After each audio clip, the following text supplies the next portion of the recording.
मुंबई, पुणे, अहिल्यानगर, संभाजीनगर प्रवास होणार वेगवान 6,150 कोटींच्या नव्या हायवेमुळे प्रवाशांचा वेळ वाचणार. अहिल्यानगरकरांसाठी दिलासादायक बातमी समोर आली आहे. तळेगाव, चाकण, शिक्रापूर या महामार्गाच्या विस्तारीकरण आणि उन्नत मार्ग प्रकल्पाला आता गती मिळत असून याचा सर्वाधिक फायदा मुंबई अहिल्यानगर मार्गावरील प्रवाशांना होणार आहे. सध्या चाकण परिसरातील वाहतूक कोंडीमुळे अहिल्यानगरहून मुंबईकडे जाणाऱ्या वाहन चालकांना मोठा वेळ वाया घालवावा लागतो. मात्र 6,150 कोटी रुपयांच्या या महत्वाकांक्षी प्रकल्पानंतर प्रवास अधिक जलद आणि सुलभ होण्याची अपेक्षा व्यक्त होत आहे.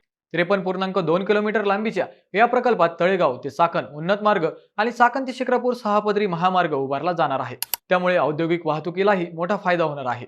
अहिल्यानगर, पुणे, मुंबई आणि छत्रपती संभाजीनगर यांच्यातील संपर्क अधिक मजबूत होणार असून प्रवासाचा वेळ कमी होण्याबरोबरच आर्थिक आणि औद्योगिक विकासालाही नवी चालना मिळणार आहे. पण मंडळी, तुमच्या मते हा प्रकल्प वाहतूक कोंडीचा प्रश्न कितपत सोडवेल? कमेंटमध्ये नक्की सांगा.